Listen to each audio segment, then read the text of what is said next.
Hello everyone. In this video I wanted to talk about using cartridges and floppy disks with the brother KH-965 and KH-965i. My model is the 965i, so floppy disks can be used directly to the machine on this model since it has the 8-pin data transfer cable port. This is absent on the 965, so in order to use floppy disks with the 965, you would have to load the disk to the PPD in order to store it on the cartridge, the pattern data, and then you'd be able to use the cartridge with the machine. This 965i is more suitable if you use software as well, since you can use the data transfer cable port with DesignerKnit and other software in order to transfer patterns to and from your machine. But I'm going to show you the old school methods in this video, which is the cartridges and the floppy disks. Now I've picked out two cartridges here. There are many different types, but these are the most common types that you probably use with the machine, and that is the Stitch Pattern Cartridge Extras and Stitch Pattern Cartridge either 2 or 3. You can use 1, 2 and 3 on this machine. But cartridge 3 is more suitable because the 965 and 965i, you can knit 3 colour in a row designs, and they will only store to cartridge 3. They will not store to cartridge 1 or 2. So 3 is probably the best one to go for. Floppy disks will store all your pattern data, your regular patterns and your 3 colour in a row, and you can transfer them to and from the machine. So I'm going to show you how to use all 3 of these, and we'll start with the cartridge extras. Stitch Pattern Cartridge Extras has all the patterns in Brother Punch Card Pattern Book Volume 5, and you will need the manual to use this cartridge. If you don't have the manual, it is available to download online, and the reason you need the manual is also, of course, it tells you how to use it, but at the back you'll find the cheat sheets that relate to the punch card pattern numbers in the book. So the grey shaded column here relates to the punch card number in the book. The middle and right column are the track and pattern numbers that associate with that punch card number in the book. So for instance, this one would be punch card number 65 in the book, and that is on track 3 and pattern number 907 of the cartridge extras. So what we would do is we would look for a pattern we wanted to knit in the punch card pattern volume 5 book, say one of these fine lace designs, and maybe we wanted to knit this one, pattern 204. You can see it's punch card number 204 in the book. We would go to the cheat sheets at the back of our cartridge extras manual and look in the grey column for punch card 204, which is there. And you can see that we need track 7, pattern 931 from the cartridge extras, and I'll show you how we call that up on the machine and load the pattern. So this is the cartridge extras. It looks like any of the other PPD cartridges. And this goes for all the cartridges, not just the extras. The machine has to be switched off when you insert the cartridge into the slot or remove it from the slot on the machine. If you insert or remove the cartridge when the machine is switched on, it could corrupt the data on the cartridge and you may lose the pattern stored on it, and you wouldn't want that. So machine always off when removing or inserting the cartridge. The cartridge only goes in one way with the writing on it facing you. There's a flap in the centre of the 965 and 965i. Lift that up and insert the cartridge down into the slot until it clicks. Turn the machine on. The ready light comes on. Press the load key in the cartridge section on the left of the console. The indicator light comes on beside it. The pattern number light comes on as well. The number 1 that appears in the display is the track number. This is track 1 on this cartridge extras, and it just appears by default on the display. But we want track 7 for our pattern that we want to load, so we enter 7 and press step. It displays, again by default, the last pattern number on that track, which in this case is 947, But if you remember, we wanted track 7 pattern 931. So we enter 931, press the step key, and a number in the display flashes. This may be different for you. In my case, it's 910. And that is the next available pattern number in my machine's memory. So the reason it's flashing is it's telling me that pattern 931 on track 7 of this Cartridge Extras will be reallocated to pattern number 910 in my machine. That's fine, so we press the execute button and the pattern is instantly transferred from the Cartridge Extras to the machine's memory. You can only transfer one pattern at a time, so if you want to transfer more than one pattern, you just repeat the process.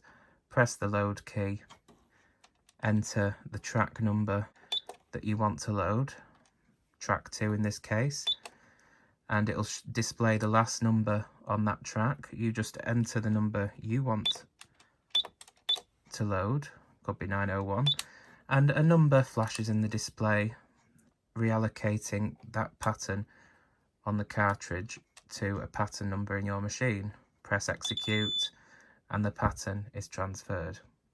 So you just keep repeating that process the more patterns you want to load from the Cartridge Extras to your machine.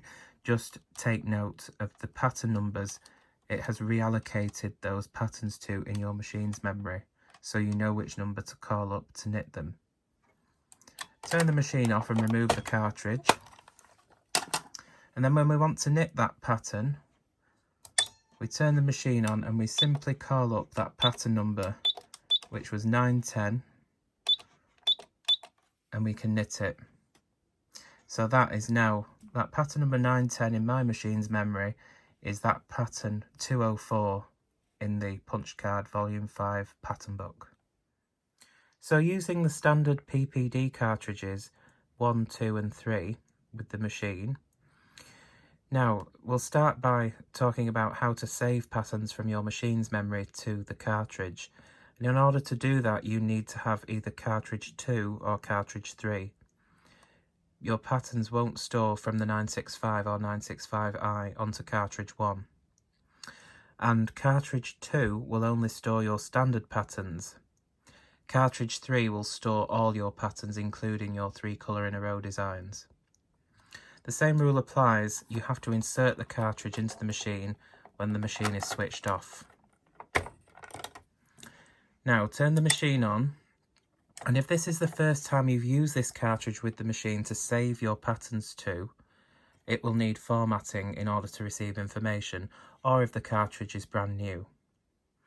So as you can see, it won't let me press the save button on the cartridge section because this cartridge isn't formatted yet with this machine. And in order to do that, we enter 888 when the cartridge is inserted and the ready light's on. Then press step. Now we will be able to press the save key. A number 1 appears on the display, and if the number is flashing, like it is in my case, that means the cartridge is blank. There are no stitch patterns stored on this cartridge. If the number 1 appears as a steady number, that means that the cartridge already has patterns saved on it, and if you were to save the patterns now from your machine onto that cartridge, it would lose the patterns already stored on the cartridge. So be sure you're prepared to do that before you go any further. Since my cartridge is blank, I will save my patterns stored in the machine to the cartridge. I simply press execute. The save lamp flashes, and this goes on for about 30 seconds or so, and the machine will beep.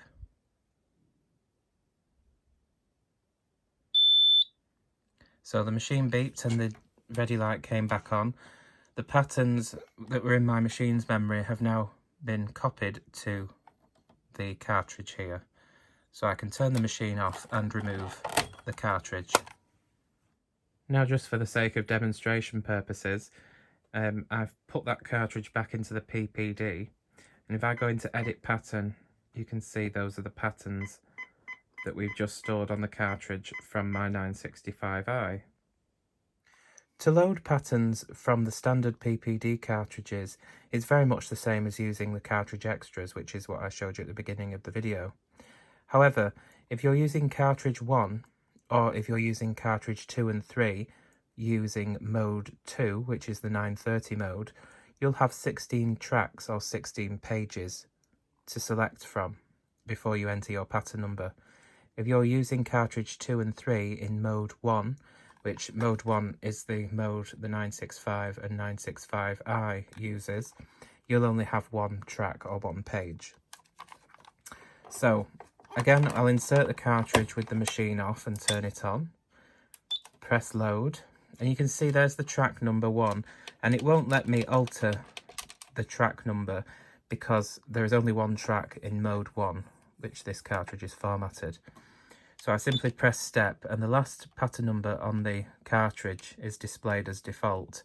But let's say I want to load pattern 901 from the cartridge. I enter 901 and press step. A number flashes in the display. This is the next available pattern number in your machine that pattern number 901 from the cartridge will be reallocated to in your machine's memory. Simply press execute and the pattern is instantly transferred. Turn the machine off and remove the cartridge. And when you want to knit that pattern, turn the machine on and simply call up that pattern number that the machine allocated that pattern to, and you're ready to knit it.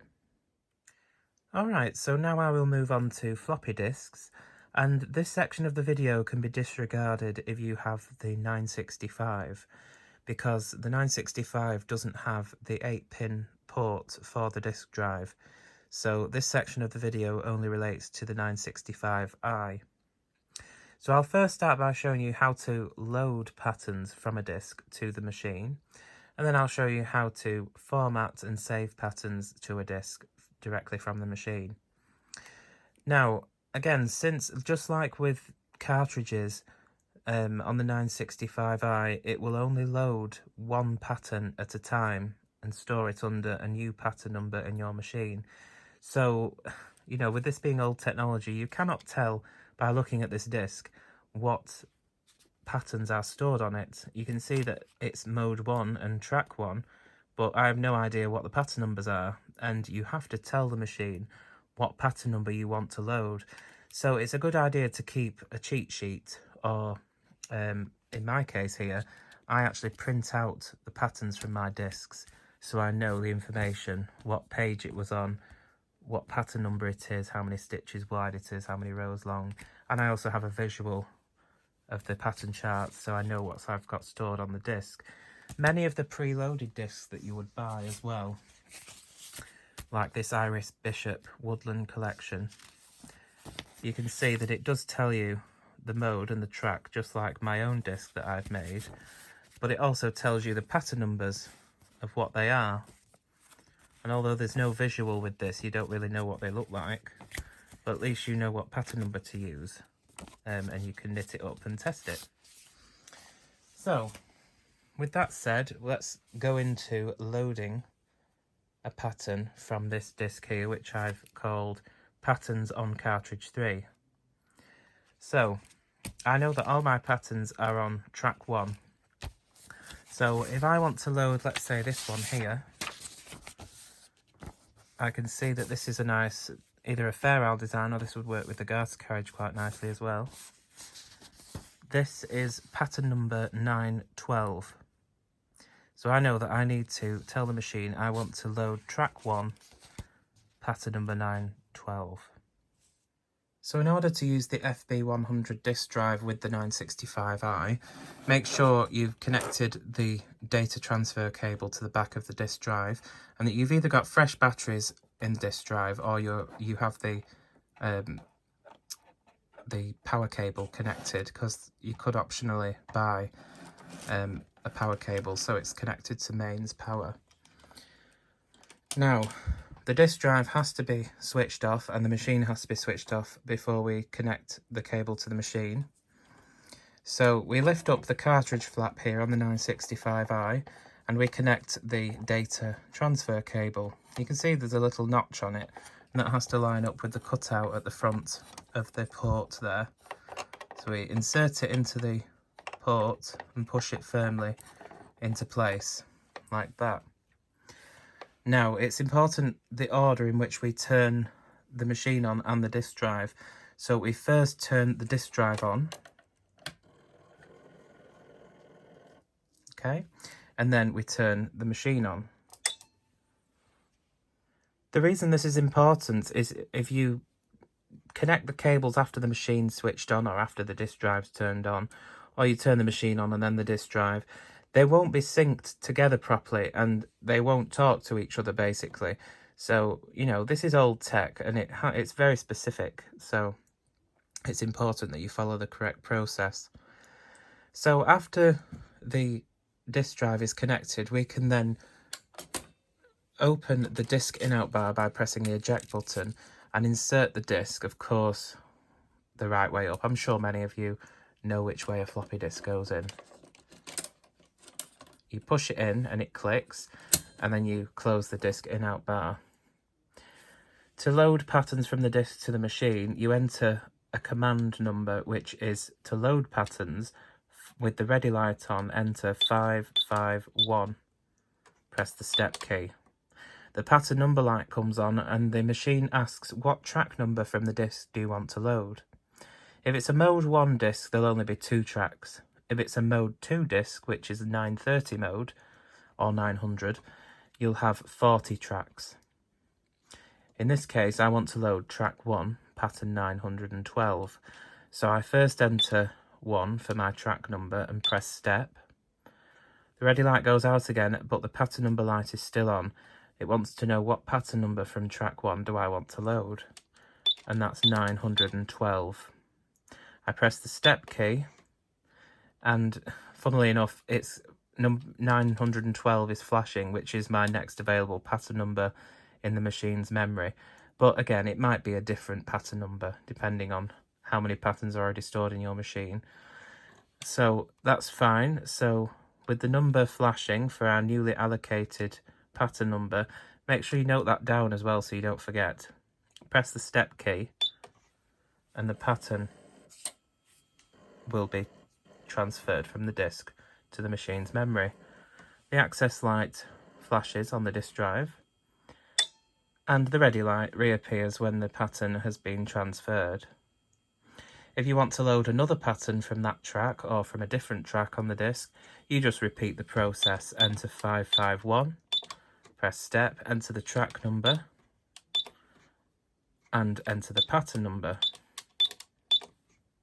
and it will reallocate that pattern into the next available pattern number on your machine.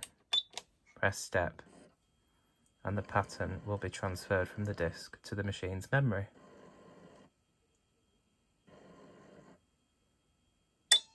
Okay, and that's all you do. And to knit that pattern, then you would simply call up the pattern number that it reallocated it to, and you're ready to knit it.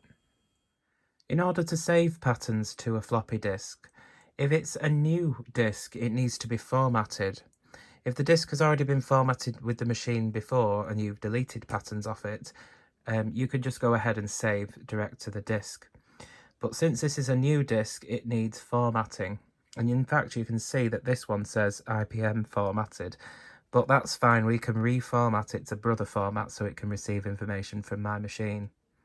So this is a new disk, and it's important to note that if you're formatting a disk or saving patterns to it, or deleting patterns from it, you need to make sure this little pinch here is in the down position, which is facing the slide there that opens for the disk to be read.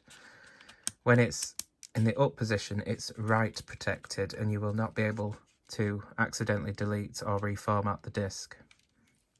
And there's usually, on most of them, you can see light through like that when it's in the write protection. But for formatting and saving patterns to, it needs to be in the write mode like that. And you can see there you can't see light through it. That little square is blacked off now. So again, with the disk drive and the machine switched off, connect your data cables to the back of the disk drive and into the machine. Turn the disk drive on first and then turn your machine on. Open the disc in-out bar on the FB100 and insert the new disc. Close the disc in-out bar. To format the disc, in order to receive information from the machine, we enter with the ready light on 550 and press step. The display goes blank and the access lamp flashes on the FB100 and the disc is now being formatted. This takes around 2 minutes.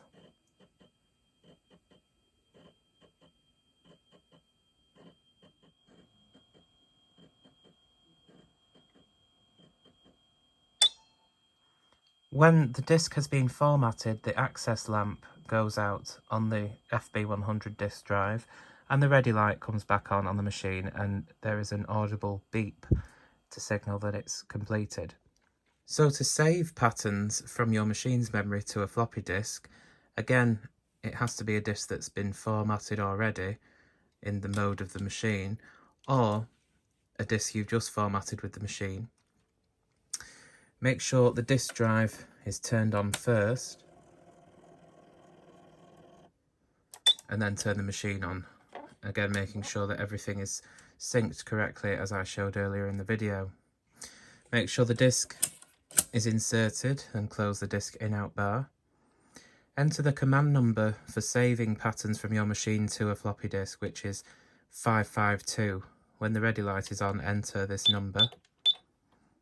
Press the step key. The access light comes on the disk drive and it searches for an available track on the disk.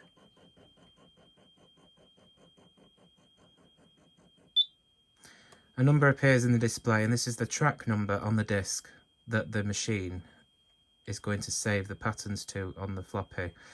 So that's fine, so we just press step. Make sure you note down the track number it's going to save these patterns to.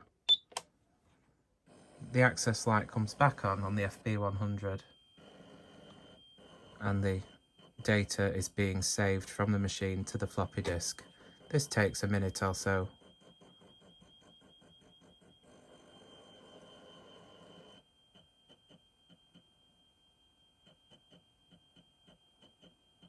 Another thing to note is never eject the disk or turn off the machine or the disk drive when the access lamp is flashing. This can corrupt the data.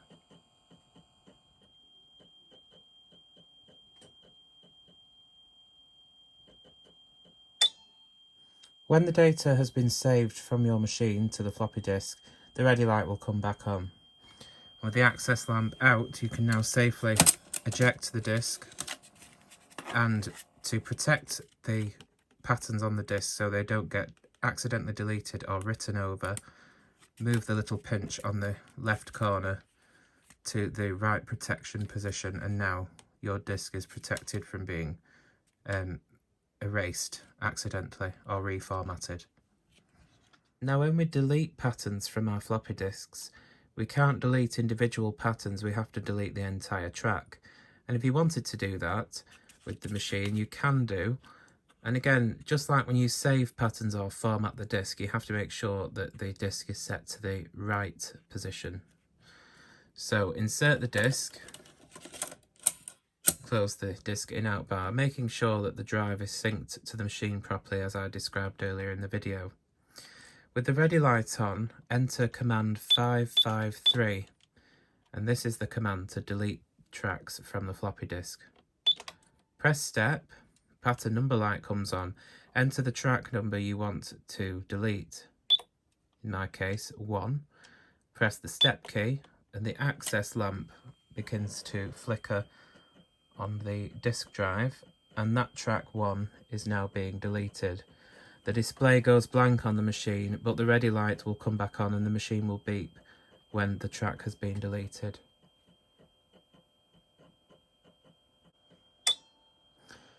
When the track's been deleted, as I said, the ready light will come back on, and when the access lamp has stopped flashing, you can eject your disk. And this disk is still formatted, and we now have an empty track that we can use again to save patterns to. When you're finished with the disk drive, turn the machine off first, so we work in the reverse order. Then turn the disk drive off, and then we can disconnect the data transfer cable from the machine.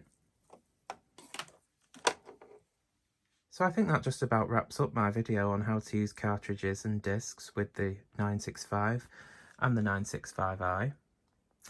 And you know, this is old technology, as I say, but even if you use software, it's useful to know, because people sell these floppy disks all the time on eBay and Facebook groups, things like that.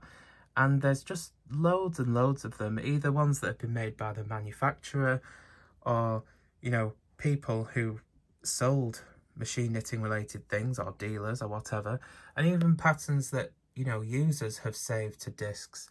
There's loads and loads of them out there, and a lot of them probably aren't in these software programs, so, you know, these patterns would otherwise be lost in time. So if you do use software, it's quite useful to know how to get them into your machine in order to save them to design a knit or whatever. I still use this stuff because, I mean, you know, I don't care. When it breaks, I'll upgrade. That's how I look at it. It works for me, and that's fine. So, you know, whatever.